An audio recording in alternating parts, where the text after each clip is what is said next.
Hi folks, I'm Ashraf Hingora. I'm a language and soft skill trainer, life business and parenting coach. English breakfast with Ashraf में आज हम model auxiliary verb must का अध्ययन करेंगे। Must का अध्ययन यहाँ पर मैं बहुत डिटेल में बता रहा हूँ क्योंकि बहुत सारे ऐसे कंस्ट्रक्शन आपको सुनने को मिलते हैं या कई जगह देखने को मिलेंगे। लगेगा आपको कि यार ऐसा भी यूज़ होता है, मस्ट का यूज़ नाउन की तरह भी होता है मॉडल ऑक्सिलरी वर्ब के अलावा, तो इसलिए इसको थोड़ा सा डिटेल में बताया गया है। आप उसको देखिएगा, अच्छी तरह समझिएगा और सही तौर से इसका यूज़ करना सीखेगा। मस्ट एक मॉडल ऑक्सिलरी वर्ब है। इसका प्रयोग प्रेजेंट या फ्यूचर में होता है। मस्ट के बाद इन्फिनेटिव विदाउट टू का इस्तेमाल होता है। इनका प्रोग्रेसिव, परफेक्ट और पैसिव इन्फिनेटिव भी बनाया जा सकता है। जैसे यू मस्ट बी जोकिंग, तुम मजाक ही कर रहे होगे। Somebody must have told her, किसी ने उसे जरूर बताया होगा। तो ये जो है परफेक्ट फॉर्मेशन है। पहला वाला हमने जो बताया वो प्रोग्रेसिव फॉर्मेशन है। इन द सेम वे आगे इसका पैसिव इन्फिनेटिव देखते हैं। It must have been terrible to see such a disaster, इसका मतलब इतना विनाश देखना कितना भयंकर होगा। तो ये पैसिव इन्फिनेटिव का यूज हुआ है। Must have plus been, must have plus third form of the verb, जिसको मैं कहूँ बी का थर्ड फॉर्म बीन। मस्ट का इन्फिनेटिव पार्टिसिपल और पास्ट फॉर्म नहीं होता। आवश्यकता होने पर दूसरे अदर वर्ड्स का इस्तेमाल किया जाता है। पास्ट के लिए हैड का इस्तेमाल करते हैं। जैसे आगे एग्जांपल देखेंगे, we had to cut short our holidays because my wife fell ill, इसका मतलब हमें अपनी छुट्टियां कम करनी पड़ी क्योंकि मेरी पत्नी बीमार हो गई। इस तरह से मस्ट का इस्तेमाल यह बताने के लिए होता है कि कोई चीज़ आवश्यक है, बहुत महत्वपूर्ण है। You must say things, you mustn't negative है जो फॉर्मेशन, तो मस्ट नॉट को मस्टंट ना कह के मस्टंट कहते थे, यहाँ पर साइलेंट होता है। यू मस्टंट से थिंग्स लाइक दैट, तुम्हें ऐसी बातें बिल्कुल नहीं करनी चाहिए। Cars must not park in front of the entrance, इसका मतलब इट इज नॉट अलाउड, यह भाव आता है कार को प्रवेश द्वार के सामने बिल्कुल खड़ी नहीं करनी चाहिए, इसका मतलब इसकी इजाजत नहीं है। Do we have to finish this today, इसका मतलब ये हुआ क्या हमें काम आज खत्म करना है। तो आगे जो है उसमें कह रहा है व्यक्ति यस यू मस्ट, इसका मतलब होता हाँ तुम्हें जरूर करना है या करना ही है। ये जो लास्ट अभी सेंटेंस हमने बोला इसमें इसका निगेटिव जो होगा no you don't have to होगा। ये मस्ट नॉट का निगेटिव मस्ट का निगेटिव मस्ट नॉट ना हो करके यू डोंट हैव टू होगा। एग्जांपल से आगे वो चीज़ें क्लियर पता चलेंगी। देखिएगा मस्ट का इस्तेमाल यह बताने के लिए होता है कि कोई चीज़ संभव है या तर्कसंगत है। You must be hungry after all that walking, इसका मतलब इतना सब चलने के बाद आपको भूख लगी ही होगी या भूख जरूर लगी होगी। देखें आगे, मस्ट का इस्तेमाल खास करके ब्रिटिश इंग्लिश में यह बताने के लिए होता है कि कोई व्यक्ति ऐसा करे क्योंकि ऐसा करना बेहतर या फायदेमंद है। You simply must read this book, it's marvellous, तुम्हें यह किताब पढ़ना ही चाहिए, यह बहुत ही अच्छी है। देखिए सेंटेंस के मस्ट के यूजेस होते हैं तो यहाँ पर कैसे भाव आते हैं। इफ़ यू मस्ट, इसका मतलब इफ़ यू मस्ट जो ज़रूरी है, कुछ करना आपके लिए ज़रूरी है। इस तरह की रचना का इस्तेमाल यह बताने के लिए होता है कि कोई व्यक्ति ऐसा कर सकता है जो वास्तव में आप नहीं चाहते कि वह ऐसा करे। मतलब अगर ज़रूरी है तो उसको करो वरना मत करो, ये इसका भाव व्यक्त होता है। जैसे एग्जाम्पल से आपको समझ में आएगा, लिखा हुआ है यहाँ कैन आई स्मोक, किसी ने परमिशन ली किसी से, कैन आई स्मोक, क्या मैं यहाँ धूम्रपान कर सकता हूँ। तो जो बाजू वाला व्यक्ति है, सामने वाला व्यक्ति कहता है इफ़ यू मस्ट, इसका मतलब अगर ज़रूरी हो तो। इस तरह ऐसे स्ट्रक्चर का इस्तेमाल लोगों को ये बताने के लिए भी होता है कि कोई चीज़ इतनी अच्छी है, इंटरेस्टिंग है कि उन्हें देखना या पढ़ना चाहिए या उसके पास या होना चाहिए। एग्जाम्पल मैं आपको बता रहा हूँ तो आपको समझ में आएगा। जो मैंने अभी कहा वो उसका एक example, Kashmir is one of the world's most see places rather, क्योंकि बहुत सारी प्लेसेस में से एक प्लेस है, तो Kashmir is one of the world's most see places, इसका मतलब कश्मीर दुनिया की एक ज़रूरी देखने लायक जगह है। इस तरह से आगे, this book on English language is a must read book in India, इसका मतलब भारत में अंग्रेजी भाषा पर यह किताब एक ज़रूर पढ़ी जाने लायक है, ज़रूर पढ़ी जाने लायक किताब है। इस तरह मस्ट का इस्तेमाल नाउन की तरह भी हो सकता है, जिसका अर्थ होता है कि आपके लिए इसे करना, देखना या खरीदना आदि ज़रूरी है। आगे एग्जाम्पल से देखें, Mr. Ashraf's new book on English language is a must for all those who want to speak English fluently, इसका मतलब श्री अशरफ की अंग्रेजी भाषा पर नई किताब उन सबके लिए ज़रूरी है जो धारा प्रवाह इंग्लिश बोलना या अंग्रेजी बोलना चाहते हैं। अब देखिए uses, must have got to, must not, and don't have to, necessary या ऑब्लिगेशन, किस तरह से यूजेस होते हैं देखिएगा। मस्ट और हैव टू या have got to, have to कह सकते हैं, हैव गॉट टू भी कह सकते हैं, का इस्तेमाल प्रेजेंट में यह बताने के लिए किया जाता है कि कोई चीज जरूरी है या ऐसा किया जाना चाहिए। हैव टू का इस्तेमाल अमेरिकन इंग्लिश में खास करके स्पीच में अधिकतर होता है। एग्जाम्पल से बातें क्लियर होंगी। यू मस्ट बी होम, हाँ, you must be home by 11 o'clock, you must be home by 11 o'clock। इस तरह से nurses have to wear uniform, nurses को वर्दी पहनना पड़ता है। मस्ट का पास्ट या फ्यूचर नहीं होता। पास्ट का बोध कराने के लिए हैड टू का इस्तेमाल किया जाता है। I had to wait half an hour for bus, मुझे बस के लिए आधा घंटा इंतजार करना पड़ा।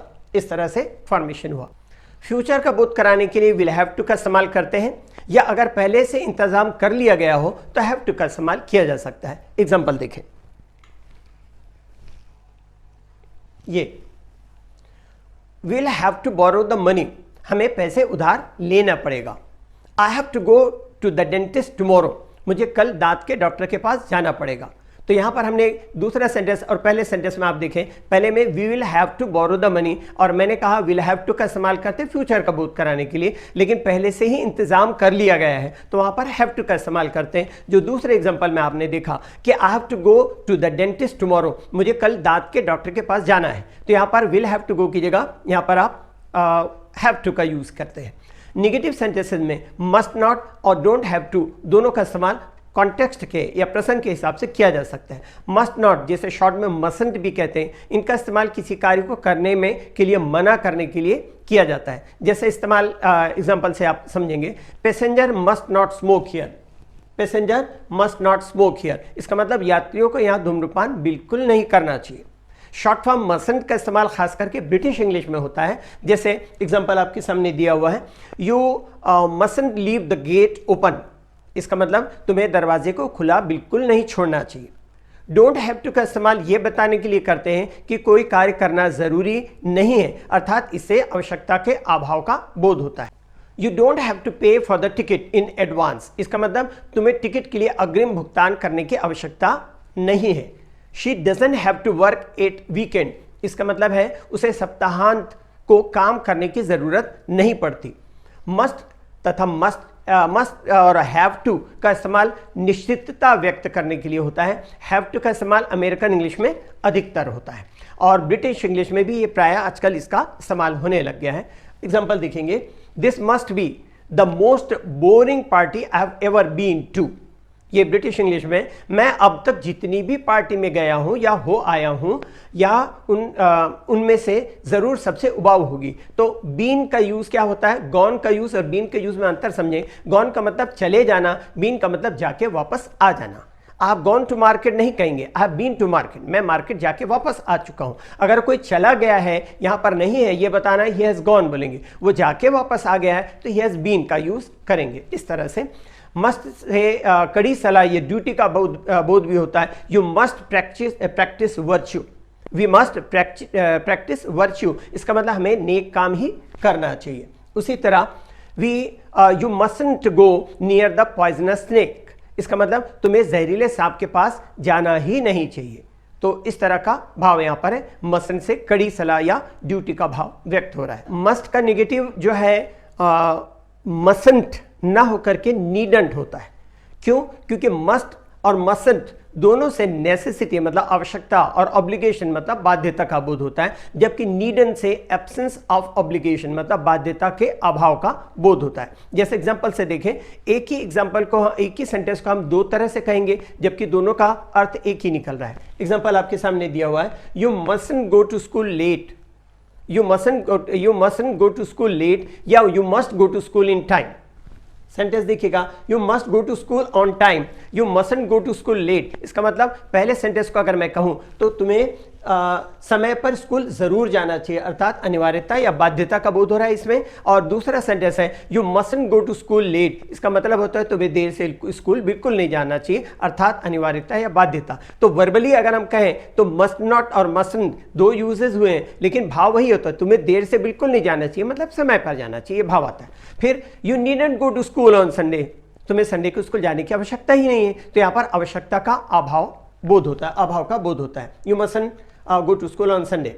आगे देखें, must have plus past participle से, मतलब third form of the verb से यह बोध होता है कि पास्ट में कार्य जरूर हुआ होगा, अर्थात इससे सर्टेनिटी या निश्चितता का भाव व्यक्त होता है। जैसे somebody must have told him, इसका मतलब किसी ने उसे जरूर बताया होगा। आगे एग्जांपल और देख लें कुछ यूजेज।